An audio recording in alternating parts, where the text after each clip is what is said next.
Hey, I'm Grant with Grant's Game Rex. Welcome to my monthly video on the best new editions of board games hitting retail. This is January 2024. I do this video every month and I include 3 different types of games in this video. I include just sort of new updated editions of older games. We're seeing that a lot these days. Games from 10, 20, 30 years ago are just having new versions that look nicer come out. I also include new games in an established series in this video. You know, think like new Exit type of games or something like that. And then I also include new re-implementations of old games. Sometimes an older game will get updated with a new theme or a new box or a new art or new title, that sort of thing. And so all of those are covered here in this video. If you're interested in just new games that aren't anything related to older games that are out, I do a monthly video on the best new games coming to retail. You're welcome to check that one out. It just dropped a few days ago. But these are the best new editions hitting retail in January 2024. As always, I hope you find something that you're excited about here. Let's get into it.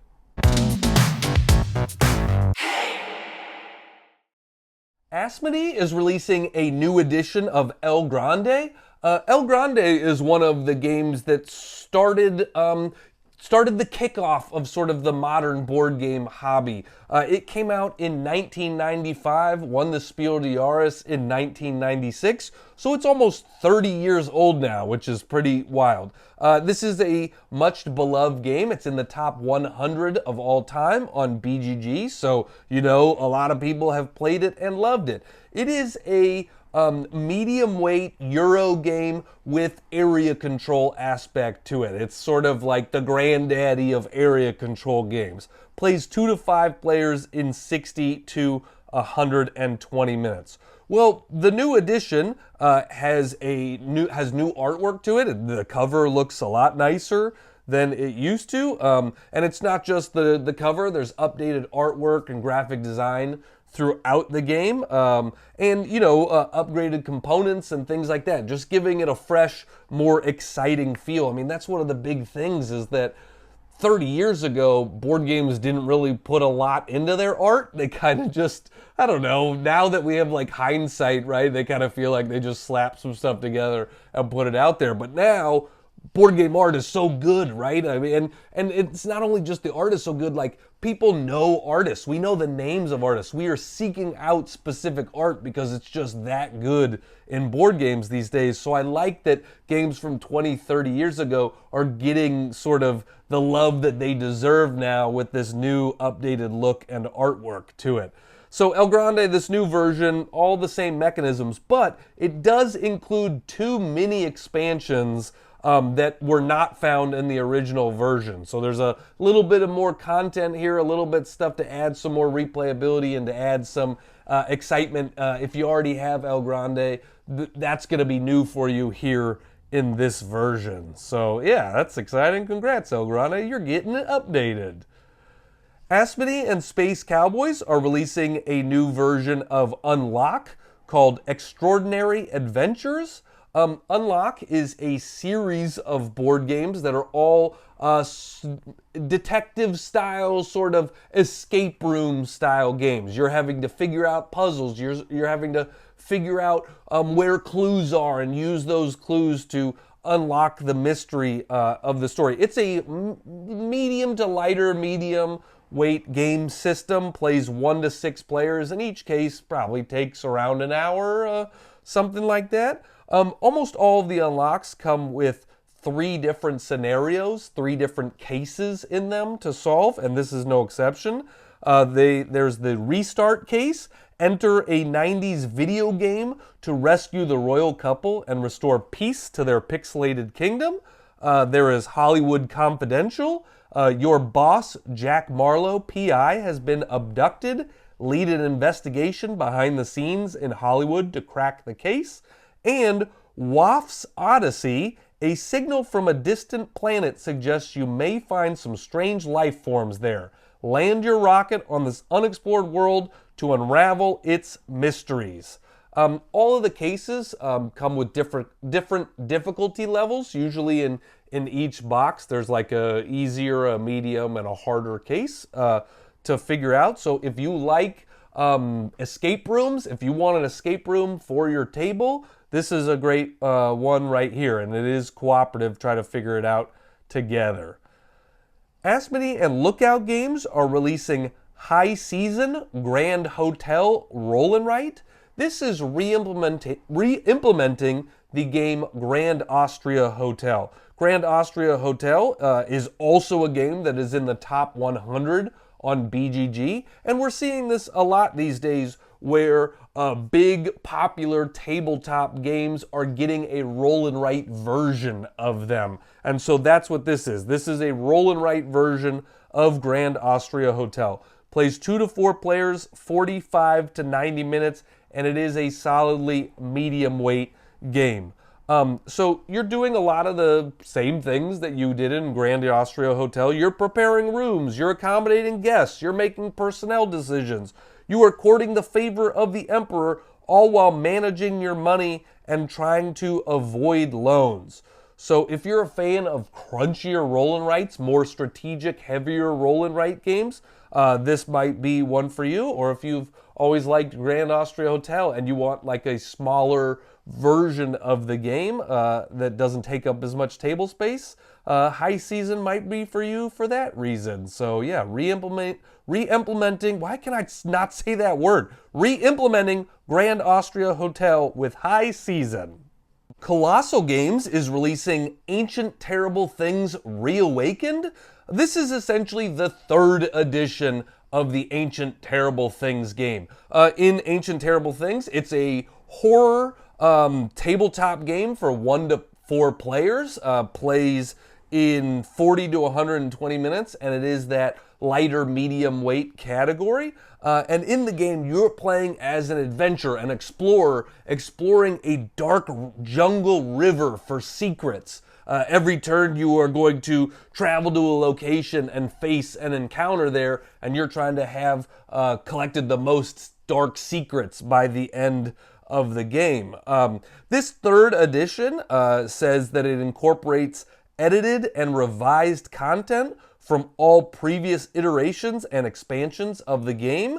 It has new renovated art, and it has a new language-independent graphic design.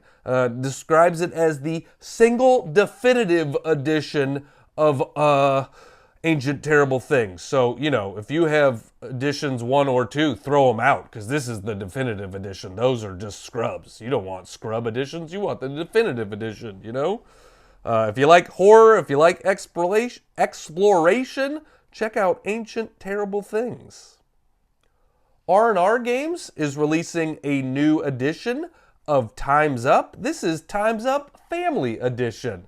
If you've never played Time's Up before, it's one of the best big group party games out there. It's a game I play a lot at conventions, sort of late at night with a big group. It's kind of like the old fishbowl celebrity game where you're going to have some cards and then your team, you'll flip over the cards and you'll try to sort of, the first round you can say anything you want. The second round you can only say one word. And then the third round you have to pantomime, but you're seeing the same cards over and over. So it sort of leads to some inside jokes amongst them, and it's really fun. And some people might hear that and go, oh, that sounds like Monikers. No, Monikers sounds like Time's Up, because Time's Up came out originally in 1999, so Monikers is essentially a version of Time's Up. Time's Up came out way before. They're both fun games, though. This is the family edition, so it's the same type of gameplay, same mechanisms. It just changes the cards, the things that you will be having to act out and get your teammates to guess. So family edition, all very family-friendly things in the game that you will be trying to get your teammates to guess. This is a party game that plays sort of as many people as you want it to play, because you just divide into 2 teams and you can have as many people as you want on teams, sort of yelling and guessing and all that. It's a very silly big group game for sure.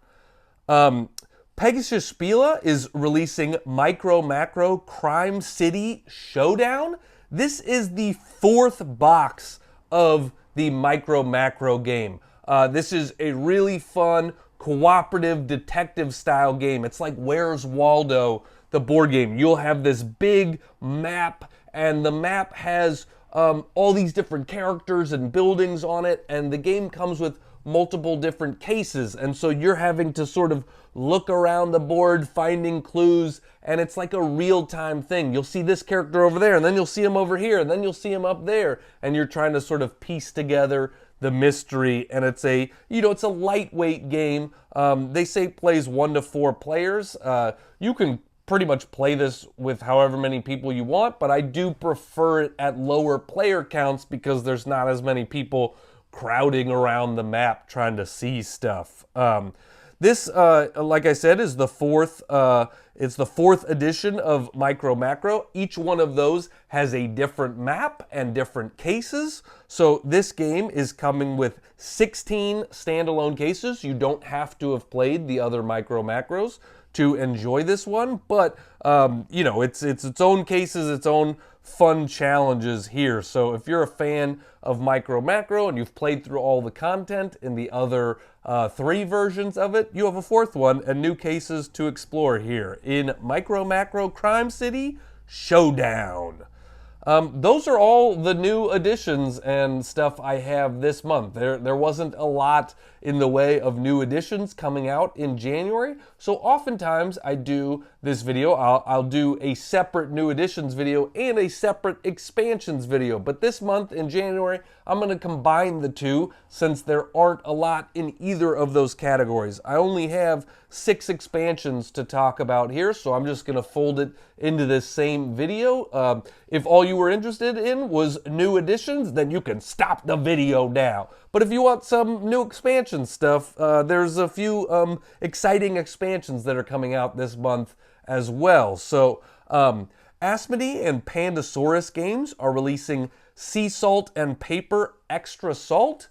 Sea Salt and Paper is a game that came out this past year. It's a very, very small box. One of the most fun card games I've played. It has really cool artwork. Everything kind of like looks origami style in the game. But in the game, you are drawing cards, using combinations of symbols to get you special abilities. There's a lot of different types of cards that are going to score you points. Some are scoring you points for set collections. Some are scoring you points for other things. So there's a lot of, if you like just small box card games, Sea Salt and Paper is a great small box card game. And this is a mini expansion, this Extra Salt. It comes with 8 new cards with 5 new effects. So there's new ways to combo cards to get you special abilities. There's a couple different things that get you points in different ways. Just adds a little bit more variability, a little bit more ways to score points in the game for Sea Salt and Paper. Asmodee and Lookout Games are releasing Agricola Ephipparius deck. I hope I'm saying that right. Ephipparius deck. So Agricola is sort of the, I don't know, quintessential farming game at this point, it feels like. It's a medium weight Euro game. A lot of people love it. It's in the top 100 on BGG. Well, this Ephipparius deck contains 168 new cards comprising 84 minor improvements and 84 occupations. Yeah, it's a new box size, and it should be noted, this new deck can be played on its own, it can be played with the base game, or it can be shuffled with any other Agricola expansion decks, but it does note that it works best with Agricola Revised Edition. So if you have Agricola Revised Edition, then this might be for you. Plays 1 to 4 players in 60 to 120 minutes. Bright Eye Games is releasing CoraQuest Keep On Questing. CoraQuest is a game that came out a few years ago. It was a dungeon crawl game meant for families and kids. Can play as young as 6 years old. And one of the great things about the game is a lot of the art in the game was actually done by children. So it has a very young, whimsical feel to it. In CoraQuest, it was a dungeon crawl, but there were sort of standalone scenarios in it. It wasn't a campaign. Well, this Keep On Questing expansion turns CoraQuest into a campaign. It adds campaign rules to the base game. And along with the campaign, now you can level up your heroes between quests. You can keep treasure from one adventure to another. The game comes with 2 full campaigns, The Curse of Hudez and A Spotter's Guide to the Dungeon. Each campaign contains 5 brand new adventures to play through. So still a dungeon crawl, still meant for families and children. Plays 1 to 4 players in 45 to 60 minutes. There also is a way, it also includes a simple guide on how to turn the base game adventures into a campaign. So if you want if you already have CoraQuest and you want to try it as a campaign, this is a way to do that. So earlier in this video, I mentioned MicroMacro Crime City Showdown, the 4th edition of MicroMacro Crime City, and Pegasus Spiele is also releasing an expansion to MicroMacro. This is MicroMacro Crime City Bonus Box. So I mentioned earlier that each of those 4 versions of MicroMacro had their own individual maps, and all the scenarios worked with those maps. Well, this bonus box does not include a map. It includes 3 epic cases and 14 11. There's 11 bonus cases, so just 11 cases that you can use. But then 13 epic cases. Boy, I'm really getting these numbers wrong right here. Okay, let me start over. I'm rewinding. This box has 14 new cases to use for MicroMacro. 11 of those are regular, normal cases, but 3 of them are epic cases. And the epic cases, what makes them epic is they are spread across all 4 game maps of MicroMacro Crime City. So you need all 4 versions and all 4 of those maps to complete these 3 epic cases. So you're going to be searching all over for clues and stuff on that. So, you know, that's what makes it pretty exciting and pretty different here. You do need all 4 versions of MicroMacro Crime City in order to play those epic cases, because you're going to need all of the maps to do it. But if you like MicroMacro Crime City, then that sounds like a pretty epic, fun thing. They do a good job calling it epic. You know, that definitely feels epic to me. So, all right. Then finally, lastly, we have Plaid Hat Games is releasing 2 new faction decks for their game Summoner Wars. Summoner Wars is a 2-player only sort of head-to-head card battling game. You are playing cards out, trying to defeat your opponent. It's a very popular game. There are asymmetric factions in Summoner Wars. Different factions play different, have different special abilities. They're releasing 2 new faction decks for it to add some more replayability and some more stuff to explore in Summoner Wars. One of those is Deepwood Groaks faction deck. In this deck, you are going to be boosting up potions and throwing potions. That's sort of what this faction is focused on, brewing foul potions and tossing them out there. And then the other one is the Forged faction deck. And in this one, you are creating structures to destroy enemies. You are literally building devices on the battlefield, then upgrading them with new tech to grind down your foes and smash their gates. So if you want some, more factions to explore in Summer Wars. Plaid Hat Games has you covered. So those are all the expansions coming to retail this month that at least that I know about. I talked to like 400 publishers for this video, and so this is what all of these are coming straight from the publishers, hitting retail this month in January. So thank you so much for checking it out. I hope you found something that you're excited about here. You're always welcome to check out my Patreon and get access to the spreadsheet I have and things like that. It's patreon.com/GrantsGameRex. And thanks so much for subscribing, for liking, for sharing, all that great stuff. All right, hope to see you at a convention soon. I'm Grant with Grant's Game Rex.